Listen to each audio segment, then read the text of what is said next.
Bonjour et bienvenue à notre émission Les acteurs de l'innovation pour Ville Intelligent Mac Paris-Saclay en direct du loft d'Orsay.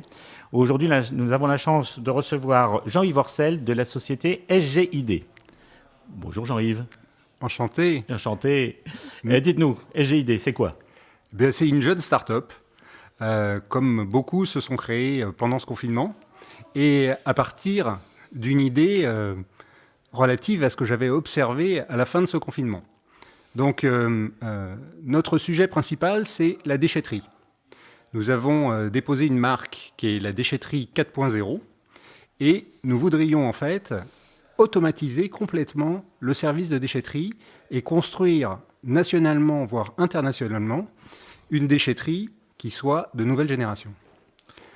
Notre idée, elle est simple, elle est de se dire, l'usager ne veut plus attendre. Il peut maintenant, sur son téléphone portable, faire une réservation de manière à pouvoir avoir un créneau le plus rapidement possible pour aller déposer ses déchets. Il rentre ses coordonnées, ses numéros de plaque d'immatriculation. À partir de là, nous le recevons sur la déchetterie, nous ouvrons la barrière parce que nous reconnaissons le véhicule.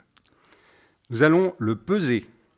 Donc on va pouvoir avoir affaire aux usagers lambda, mais aussi aux professionnels. Une fois que le véhicule aura été pesé, on va demander à l'usager, un petit peu comme c'est le cas à la pompe à essence, de quel type de déchets il va pouvoir se débarrasser. À partir de là, ce sera un choix multicritère. Il a de l'acier, il a des déchets verts. Avec un panneau à message variable, nous allons l'orienter vers la benne adéquate. Très intéressant tout ça. Tout à fait. Nous allons ensuite pouvoir, une fois que les déchets auront été vidés, refaire une reconnaissance de plaque et peser à nouveau le véhicule. Nous allons en déduire le poids, ce qui est tout à fait intéressant parce que pour les professionnels, nous pouvons avoir des facturations au poids. D'accord. Le deuxième aspect qui est intéressant, c'est que l'usager va pouvoir photographier un vieil objet de manière à prendre rendez-vous à la déchetterie. Imaginons, M. Dupont a une vieille machine à laver. Il va prendre rendez-vous et les acteurs de l'économie circulaire vont récupérer cette machine à laver de manière à la recycler ou alors à la retraiter comme un déchet classique. Donc, je m'appuie sur des technologies blockchain pour pouvoir travailler ces sujets, à la fois pour avoir une sécurisation totale des événements, on a parlé de monétique et donc d'argent, mais aussi pour sécuriser le parcours de l'objet, c'est-à-dire que nous saurons exactement à qui appartient tel objet, et donc nous allons récompenser M. Dupont en lui offrant des coupons, par exemple, ou en lui offrant des places de spectacle, de manière à ce qu'il revienne dans les commerces locaux et qu'il investisse son argent dans les commerces locaux. Donc vous êtes vraiment à la fois dans l'économie circulaire, dans l'économie, le développement du développement local économique. Vous avez abordé vraiment tous ces aspects, quoi. Et puis on est vraiment dans la transition écologique, du coup. Alors, il semblerait que j'ai été entendu par certains. Des grands acteurs du monde des déchets m'ont déjà passé un certain nombre de commandes sur un certain nombre de briques, puisque nous allons pouvoir nous adapter à des déchetteries existantes comme nous adapter sur des déchetteries complètement nouvelles. Mais ce que je voudrais essentiellement, c'est pouvoir construire une proof of concept quelque part sur un territoire, et pourquoi pas sur le territoire de Saclay. Pourquoi pas ? De manière à avoir l'ensemble de mes briques et constituer ma déchetterie. Il faut vous dire que nous avons également pensé aux aspects sécurité, où nous allons suivre avec des caméras spécifiques de manière à repérer les départs d'incendie ou de repérer des personnes qui tomberaient dans les bennes.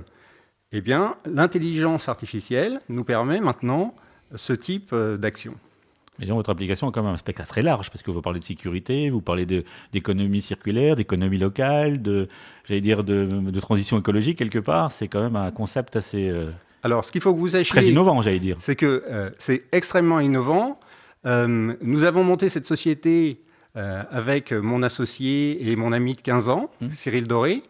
Et en fait, nous travaillons ensemble dans une société qui s'appelle Dovop et qui travaille beaucoup sur les sujets de sécurité, vidéoprotection, contrôle d'accès, mais également pour tout ce qui est vidéo-verbalisation. Nous en avons beaucoup installé en Essonne, en particulier le premier radar de stop, le premier parking entièrement dématérialisé, sans barrière, avec verbalisation en sortie, c'était à Juvisy, et également le premier radar de passage piéton. D'accord. Là, c'était au Canada, puis à la Grande Motte. D'accord. Et nous continuons à commercialiser et également à maintenir les véhicules de verbalisation automatique que vous avez à Marseille, à Strasbourg, au Kremlin-Bicêtre par exemple, à Saint-Denis et autres. Ce sont réellement des concepts tout à fait novateurs et nous continuons à les pousser. Donc, ok. Et quelles sont vos perspectives de développement aujourd'hui parce que vous êtes une société un peu naissante. Alors, les perspectives sont très fortes. Nous avons répondu à 2 appels à projets européens très récemment. Nous attendons les retours, plus un appel à projet de l'ADEME. Et donc, nous sommes encouragés par les clusters systématiques et Cap Digital qui nous poussent à travailler et à avancer vers les élus. D'accord. Écoutez, un projet très intéressant en tous les cas. Merci d'être venu nous rencontrer pour vous parler de ce projet. Nous, en tous les cas, on se retrouve très bientôt pour une prochaine émission. Je vous souhaite une excellente journée. À très bientôt. Au revoir. Merci beaucoup.